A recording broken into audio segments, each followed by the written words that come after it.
You can't say that there is a good Talib and a bad Talib, because at the end of the day, they will turn against you and us.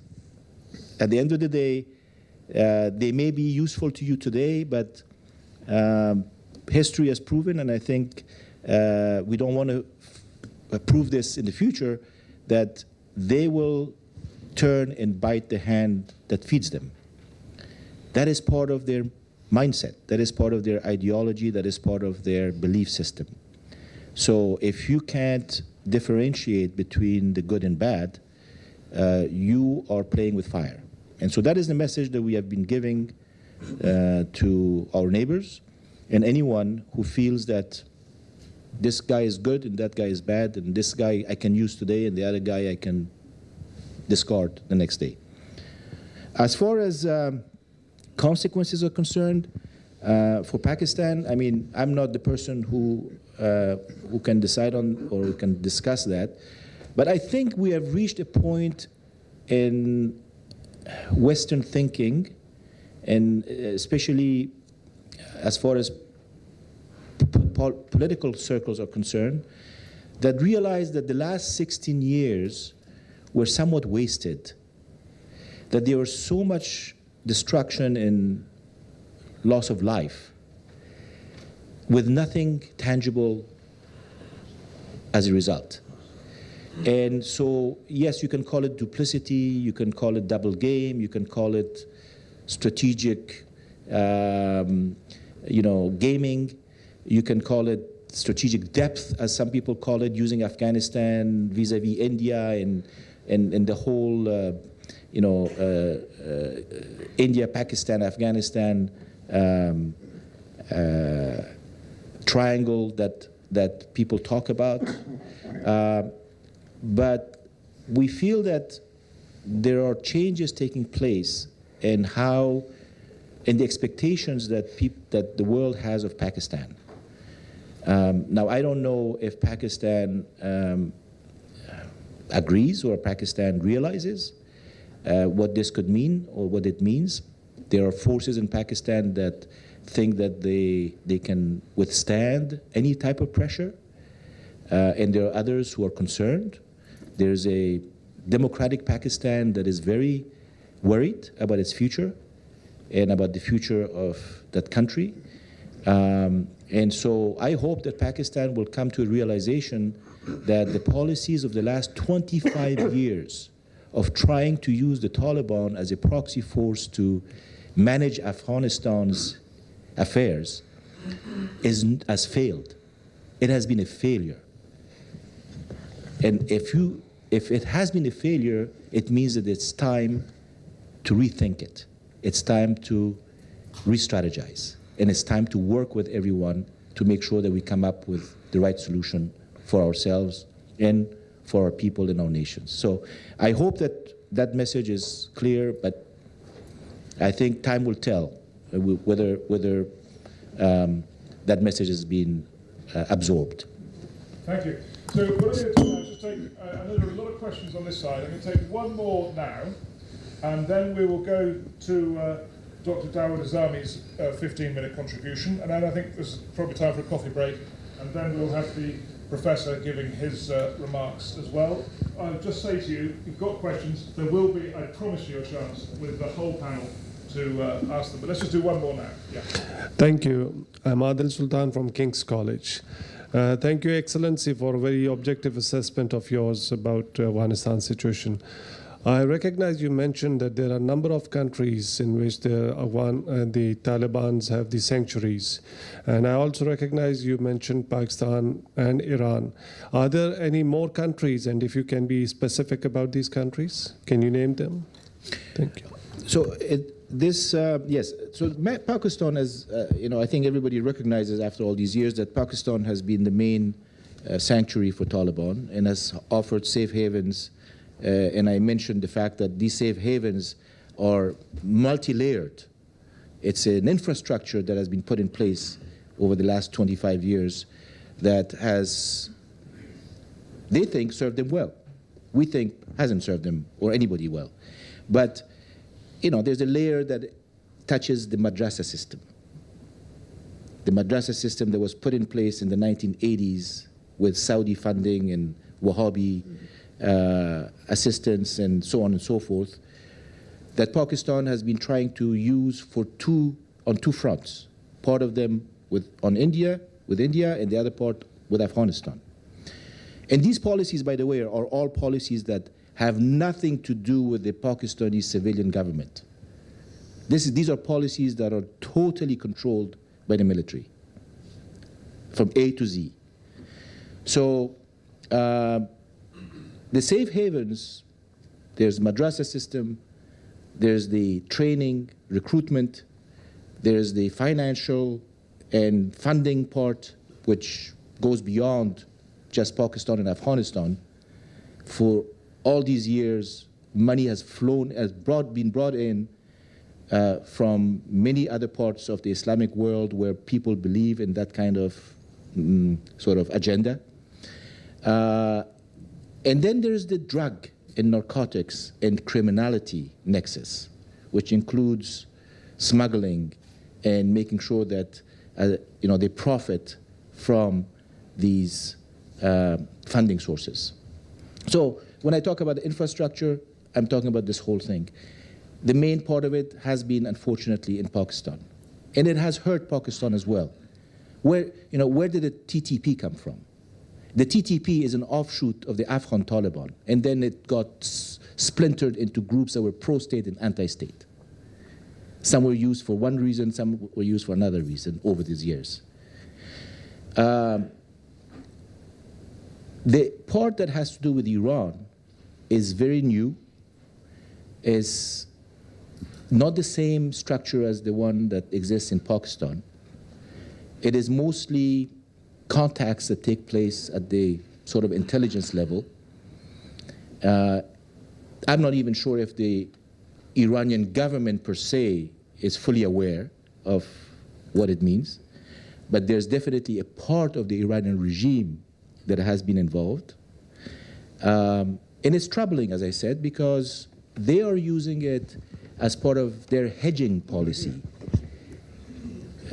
And it has evolved as a result of Daesh and Islamic State becoming a threat to Iranian interests in the Middle East and in the countries surrounding Iran.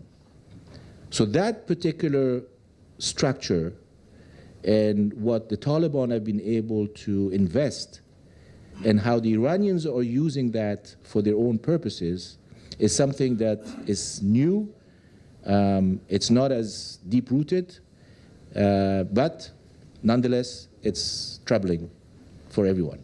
And I think that there's a cure for that, and I think that it can be resolved, as I said earlier, through other channels, and making sure that they understand that Afghanistan is as much of a victim of Daesh as it is of Taliban and other terrorist groups, including Al-Qaeda, which still exists in our region. So the Afghan message for them is, let's share whatever information we have, let's cooperate in making sure that Daesh does not find a foothold, and more importantly, let's not be misconceived about this narrative, which is a conspiracy theory narrative that says that the Daesh that exists in the Afghanistan-Pakistan region is an American fabrication. It's a Western fabrication, and that it's used solely to threaten Russian and Iranian interests and maybe Chinese interests. I think that we need to unravel this conspiracy theory, and it can be done. It just needs some effort. I hope I answered your question. Thank you very much indeed. So, as I say, we will be having a much longer Q&A session, thank you very much, towards the at the end of the afternoon's talks. And so before we have our coffee break, as I say, Dr. Emily Winterbottom is not with us, so we're just sort of rescheduling ourselves. We're just about getting back on track. And I think if before coffee, Dr. Dawud Azami makes his remarks, and then we'll break and move on. So I should say you've got enough degrees to run this yourself in every aspect. He's got 3 masters, 3 bachelor degrees, and a PhD, and is very active in the BBC as well, and was in charge in Kabul for the BBC for a period there, 2010-11, I think. So, Doctor, why don't you tell us your remarks, and you've got the microphone. Thank you very much, Owen, for your kind introduction, and I would like to thank the Democracy Forum for inviting me, and especially Mr. Deegan for organizing this event. I will talk briefly about the strategy itself and the regional challenges and opportunities. So first of all, as you heard, more troops have been sent to Afghanistan as part of this strategy. Secondly, they have more freedom to conduct operations. I mean, they say that the U.S. air power has been unleashed. They have been using new weapons, new aeroplanes. A couple of weeks ago, Americans used for the first time an F-22 bomber in Afghanistan. BP-52s are back, and in April, the first combat use of the mother of all bomb was also in Afghanistan. So this is all part of the new strategy. And pressure on Pakistan is also part of it, and the public condemnation of Pakistan by the US President in his strategy speech was also part of this strategy. So the speech itself, or criticism, was also part of this strategy. But we don't know what will be the end result. But the biggest challenge, I think, for this strategy is the regional rivalries and US's tension with many regional countries. So that's where the biggest challenge lies. Many regional countries have reservations about US's new Afghan strategy. The US calls it a strategy for Afghanistan and South Asia, but basically it's about 3 countries, Afghanistan, Pakistan, and India, the so-called Deadly Triangle. Nearly all neighbors and near neighbors are against the long-term US presence in Afghanistan. So they have publicly talked about this. Russia, Iran, China, and Pakistan are all against the permanent US bases in Afghanistan or long-term US presence there. So secondly, some of these countries have been accused of having contacts or ties with the Afghan Taliban, particularly Pakistan, Iran, and Russia. I mean, you have heard Pakistan has been accused for a long time for supporting the Taliban or having links and contacts with the Afghan Taliban. But in the past 2 or 3 years, Iran has been accused regularly by US forces and US officials and some Afghan officials. But over the past 1 year, Russia has been the target of such criticism. Many US officials have blamed Russians for arming the Taliban, not only supporting them financially. And some Afghan officials have also said similar things, but we haven't seen any evidence of that. But in turn, Russia is accusing the US for supporting a group called Daesh in Afghanistan. I mean, it's part of a blame game, which is the mother of all problems. So that's the main problem. And without the support of the region, especially these key players, so it'll be challenging to reach the intended goal.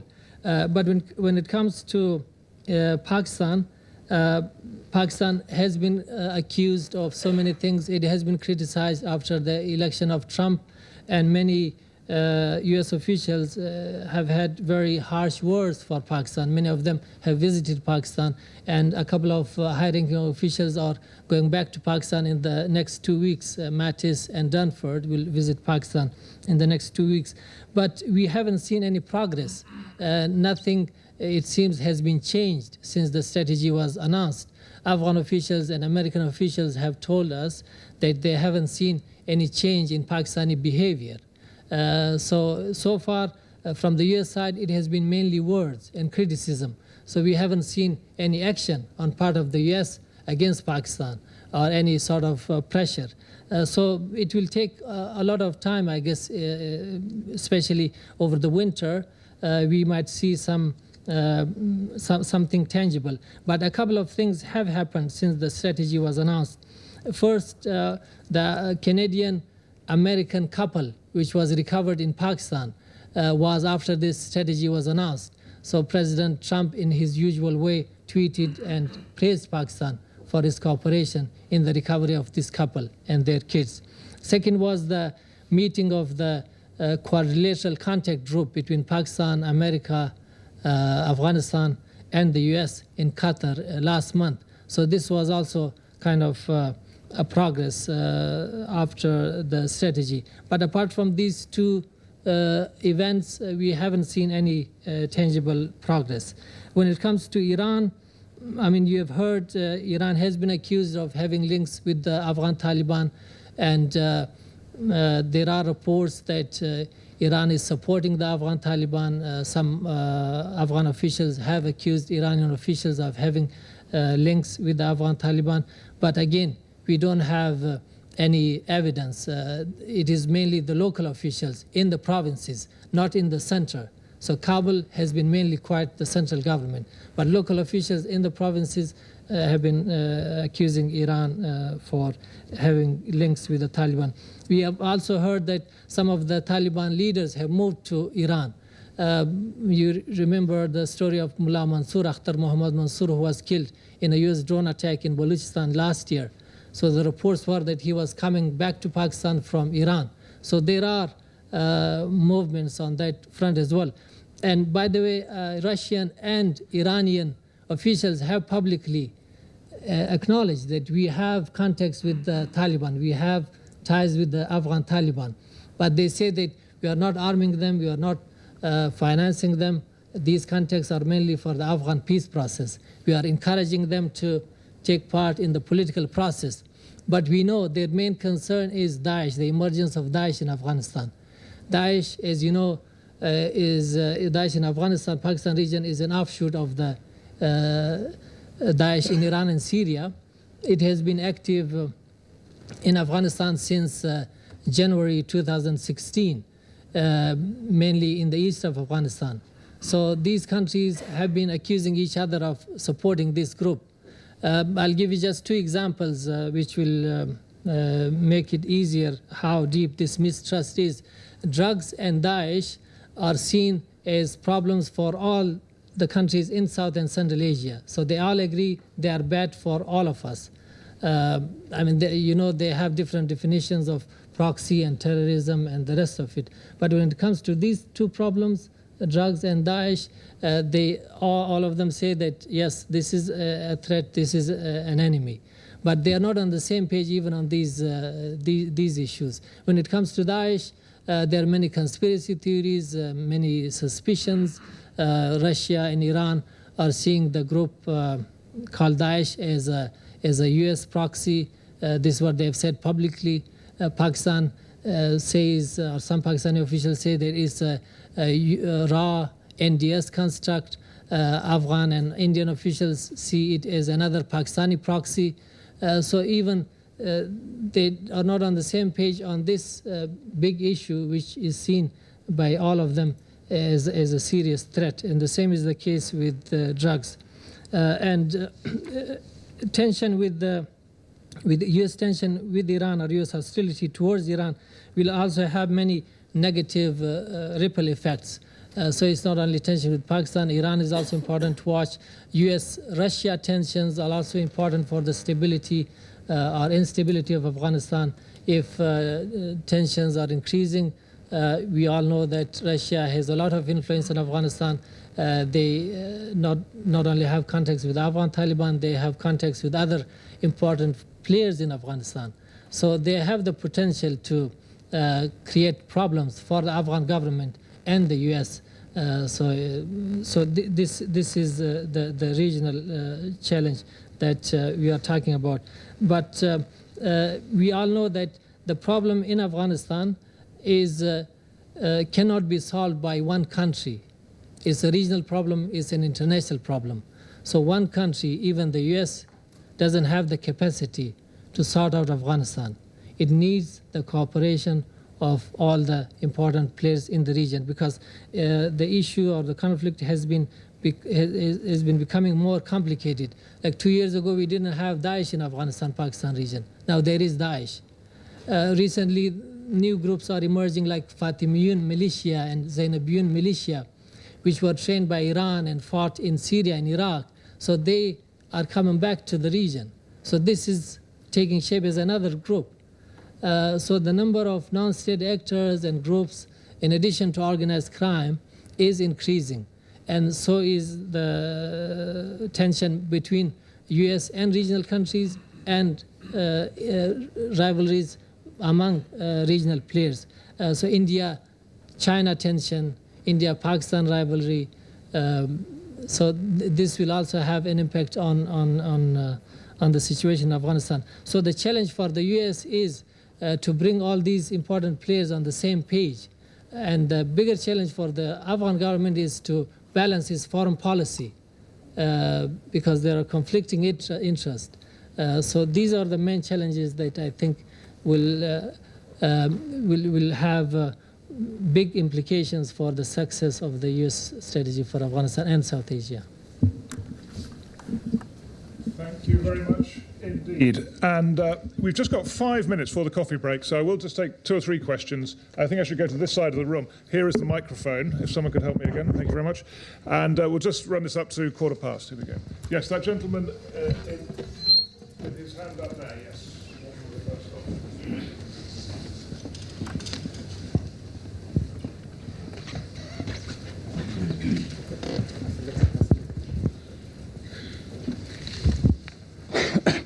Hi, good afternoon. My name is Karim Shirin from the Afghan Association of London. I have 2 questions, if I can, from Mr. Samad. Recently, 2 of your former bosses are very important political figures in Afghanistan. One is Mr. Karzai, very serious and extreme revelation recently about the policy and the United States commitment on war of terrorism in Afghanistan. What he says that United States never been for the interests of the Afghanistan, and he said that Daesh and other extremes been increased under the watch of the United States, and such more revelation recently.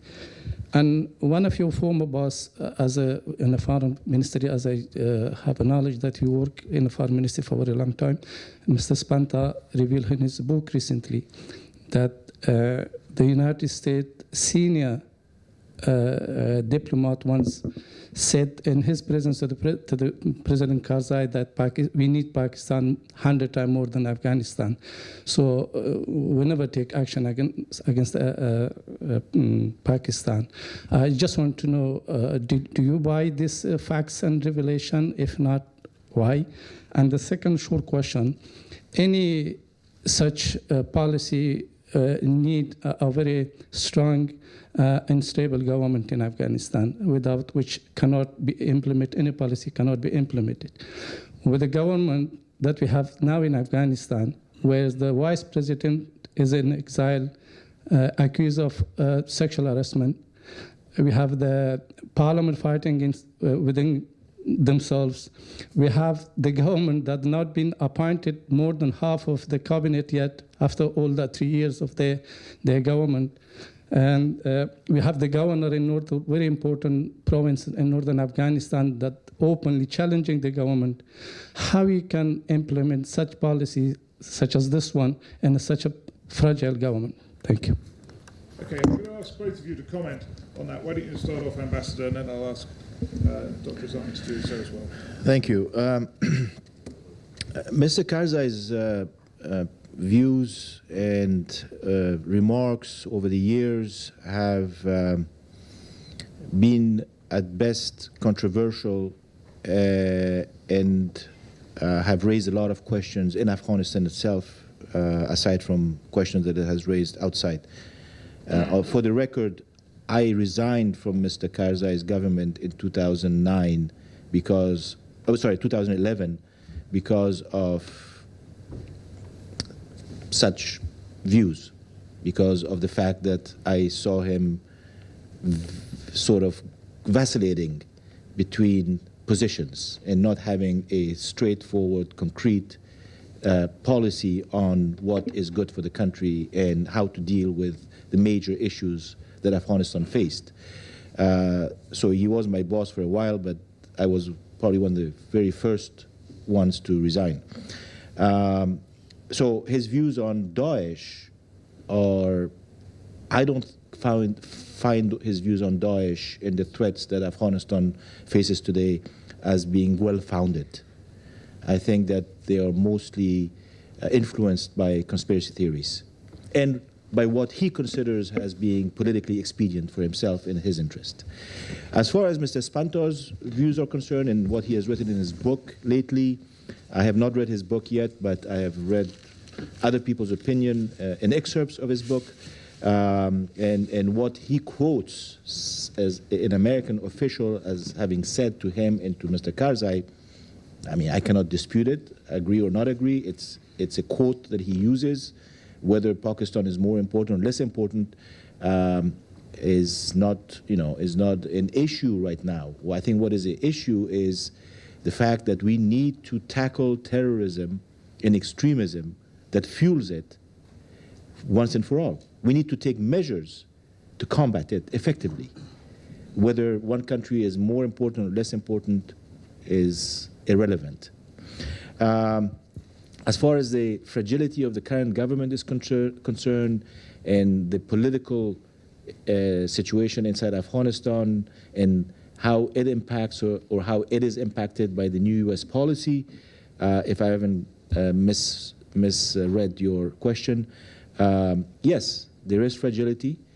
Afghanistan has been fragile from 2001. But at the same time, I think that there is also a lot of resilience amongst the Afghan people. I think that the Afghan people know that at a certain point they need to make sure that fragility does not turn into political collapse or instability. I think that they really hope for an inclusive, representative government and better governance and less corruption and a more representative government and legitimacy. I think these are some of the main drivers of the Afghan population's desires and wants. They are fed up with the war, but they're also fed up with how government is dealing with their immediate issues as well as the larger issues that the country faces. I have a lot of trust in the Afghan people. I may have much less trust in the Afghan political elites, but I think that at the end of the day, the Afghan people will make the right decision. So I'll talk briefly about Daesh. Daesh, I mean, people in Afghanistan and outside Afghanistan have accused countries and blame them for supporting Daesh group. But as I said earlier, it's part of the larger blame game. Russia has been accusing the US of using unmarked helicopters and supplying weapons to Daesh groups in Afghanistan, but we haven't seen any evidence. On the other hand, US has been accusing Russia for supplying the Taliban, but again, we haven't seen any evidence. So I think it's largely about the blame game. And this is when mistrust and suspicion comes.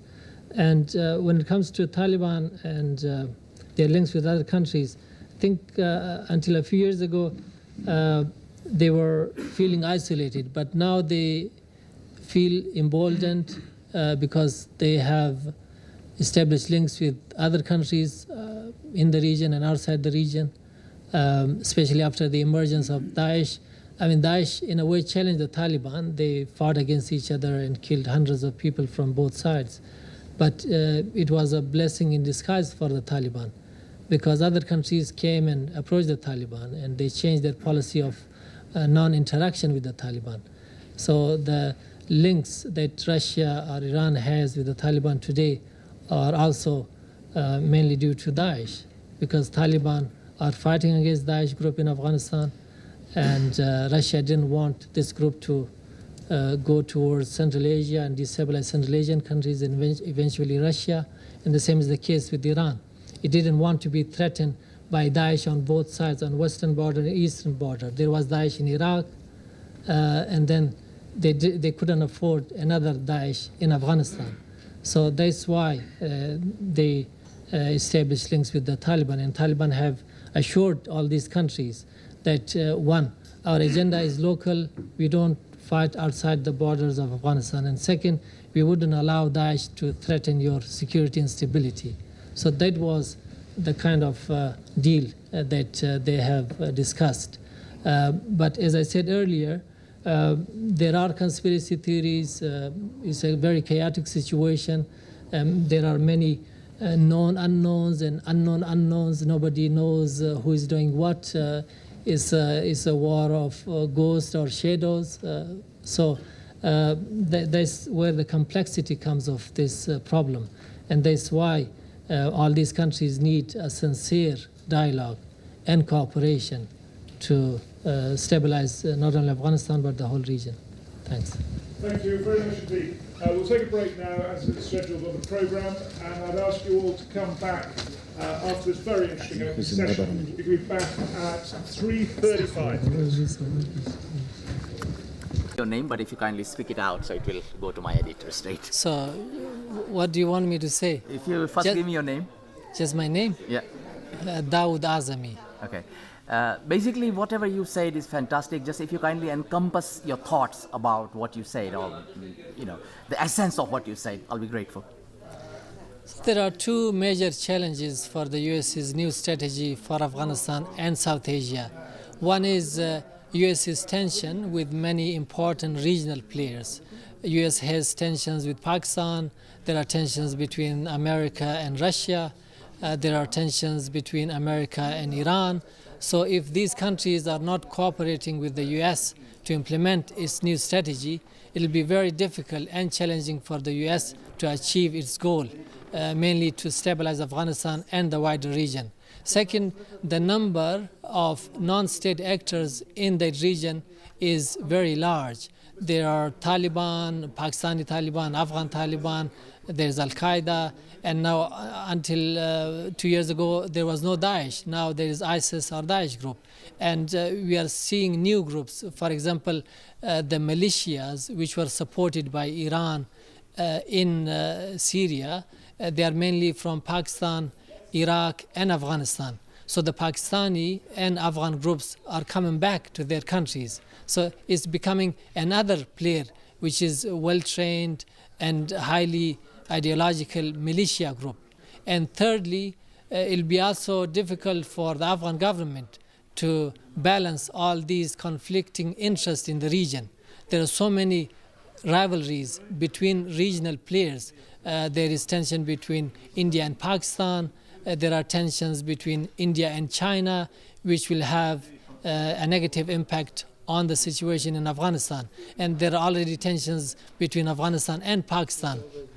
So these are the tensions which have created a sort of blame game, which is the mother of all problems. So unless there is cooperation and sincere dialogue between all these important players, it is not possible to sort out the problem in Afghanistan and the wider region, because the problems are not confined to one country, and one country alone cannot solve these problems. It's a regional problem, it's an international problem. Even the US on its own cannot resolve these issues. So there is a need for cooperation and collaboration among the regional players and international players to stabilize Afghanistan and the wider region. Doctor, thank you so much. Very kind. Regathered. I can see just a couple more coming in. So let me introduce Professor Thomas Johnson. And I should say, I was going to plug his magnificent book on Taliban messaging and the like, with a view to encouraging maybe some of you to purchase it from the stall outside, which I'm told will be disappeared by the time that this session is over. So you'll have to get it on Amazon. But this is Taliban Narratives, an analysis of how the Taliban have not gone for hearts and minds, but trust and confidence. And maybe the professor will talk about that as well. He's based at the Naval Postgraduate School at Monterey in California. He teaches on Afghanistan, Central Asia, politics, terrorism, security, and has taught at the University of Southern California. He'll be talking today on President Trump's new Afghan strategy, shifting the deck chairs on the Afghan Titanic, giving a hint of where he's coming from. So let's have this talk now, and then we'll be opening up to questions for the professor, and if you'd like to direct some of the people who didn't get a chance earlier to the panel as a whole, that will be fine, wrapping up at around 5 o'clock. So, Professor, here is the microphone, and over to you. Well, thank you very much. Ladies and gentlemen, distinguished guests, I'd like to especially thank Lord Bruce, Mr. Singh, and Tom Deegan, and the entire Democracy Forum staff for inviting me to participate with this outstanding panel at this very important forum. And let me start out by saying that the words that I speak today are all my own. They don't represent my university. They surely don't represent the United States government, and they surely don't represent Donald Trump.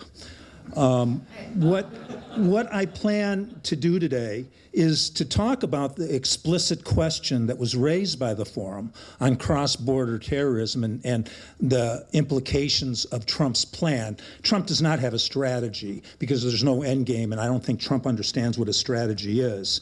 But in discussing that issue, I plan to discuss basically 4 other things.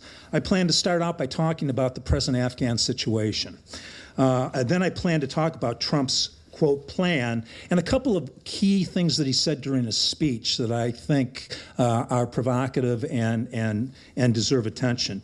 Then I plan to talk about the cross-border problem, and of course, associated with that, the key issue, Pakistan. And I'm going to end up talking about future issues that I think that we all should keep our eyes out for in Afghanistan. And let me start by suggesting that the first thing that I say to my students in both my introductory and my advanced Afghan seminars is that the only truism about Afghanistan is there's no truths. That's to suggest that what works in one Calais or village or in one district or in one province or one city might not work in the neighboring village, the neighboring province, the neighboring district. So I'm going to necessarily speak in generalities today, but maybe during the questions and the answers I can get more nuanced, because everything I say today has an exception because of the multi-layered aspect of Afghanistan, and it's a very complex country. But before explicitly addressing the question as to will the new U.S.-Afghan, quote, policy stop cross-border terror, by the way, the answer to that question relative to me is a very, very big no. I have a number of other issues that I'd like to address that impact on the answer.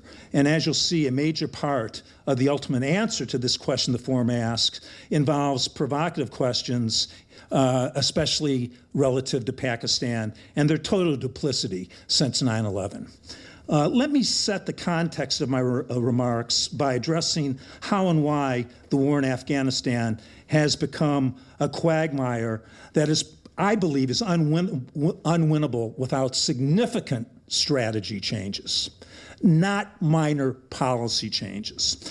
I would usually spend an entire academic quarter addressing this issue with my students, and I obviously don't have that much time, so I'm going to speak in some gross generalities. But let me start out by saying what I think the major problem in Afghanistan was, and continues to be in a certain extent, and I address it thoroughly in my book, my newest book. America and NATO basically went into Afghanistan with an extremely naive, if not basic, misunderstanding of what Afghanistan was all about. They had a very good idea about what the Kabulis wanted, but they never really answered or asked the rural Afghans that make up 80% of the population what they wanted. And, you know, in Clausewitzian terms, that was the center of gravity in Afghanistan. So our general lack of knowledge of understanding the nuances and the multi-layers, especially in rural Afghanistan, from day one, I believe, damned our engagement. and has surely plagued us ever since October 2001 and our long occupation in the country. And also a major issue which my distinguished guests have also addressed, but I want to give a specific example, is continuing government illegitimacy and massive corruption. Now, I published an article a long time ago after the first Walsey-Jurga elections in 2005, and I have an article coming out of Cambridge University, the Press Small Wars and Insurgency on the 2010 Walsey-Jurga election. And Afghanistan has a totally broken electoral system. And let me give you an example.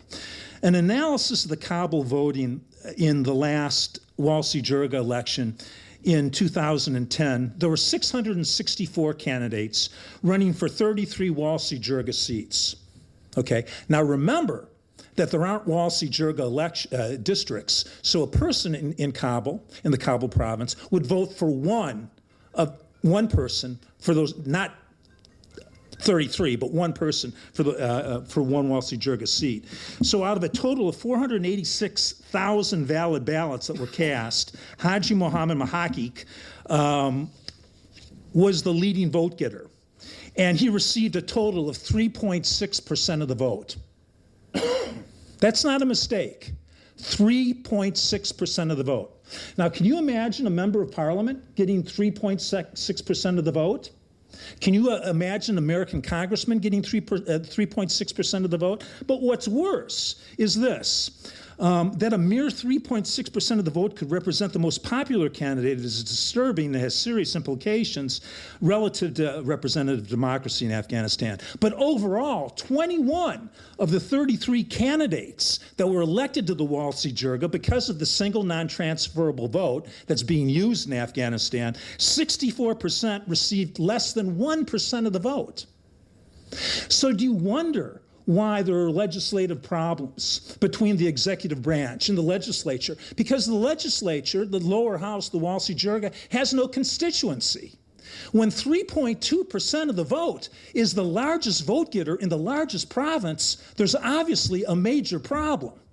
And this is a problem that has to be addressed in the future. And fortunately, I'm working with some Afghans right now through the Afghan Strategic Study Institute in Herat to hopefully get rid of the SNTLV. But I have my own conspiracies why it's lasted this long, if you want me to talk about it in the question and answer period. But let me talk about some other problems facing Afghanistan presently. The Afghan population, quite frankly, has not been secured. The Taliban right now are the strongest since they've been since 2001. Taliban insurgents, wrapped in the narrative of jihad, now control more land and form of districts since any time in 2001. Of the 407 districts in Afghanistan, 34 of the 34 provinces, only 231 are under government control or influence as late as August of this year. 54 districts are either under insurgent, explicit control or influence. And that's something that we have to remember. The situation is not rosy in Afghanistan. The insurgents, Taliban, continue to stage assaults on key urban centers and provincial capitals. As mentioned earlier, they haven't been able to keep Kunduz, but Lashkar-Gah almost fell and probably would have fallen if 400 U.S. Marines weren't sent there 4 months ago. What the Taliban are basically doing right now, and not the Haqqani network, but others, they're not really interested in the casualties in their urban attacks. What they're saying to the Afghan population is that we can do anything when we want to do it, and there's nothing you can do about it. And the Afghan National Security Forces have not been able to stop them. The next point I want to suggest is that violence is so bad in parts of Afghanistan right now, you might have read last week that the Red Cross clinics are shutting all of their doors in the country. Now, they did this once before in 2008, so this is a very bad sign. I think that the Afghan National Security, and again, this is generalization, there are some very good units, some of the special forces are very good, but on a whole, I think they're basically useless. And I think that they aren't very competent. And the Afghan National Police Force is a net security negative. They're an extractive organization that's one of the most hated institutions in many parts of the country. And I'll entertain questions on that if anybody wants to argue with me. In fact, 33% of the Afghan National Police have never even received any training. The extent of the capabilities, or should I say the lack of them, is one of the reasons why the U.S. is now looking at the absolutely disastrous policy of letting warlords back into the fight. If you read the Washington Post and the New York Times last week, Washington is now saying, let the warlords back into the fight, because we don't have the Afghan National Security Forces to be able to do it. And I think this is a drastic mistake, and it's going to increase the violence instead of decreasing the violence. The ANA probably has 75 to 85,000 men under arms. The statistics that come out of the United States and Kabul have been rubbish for years. In fact, the actual strength of the Afghan National Security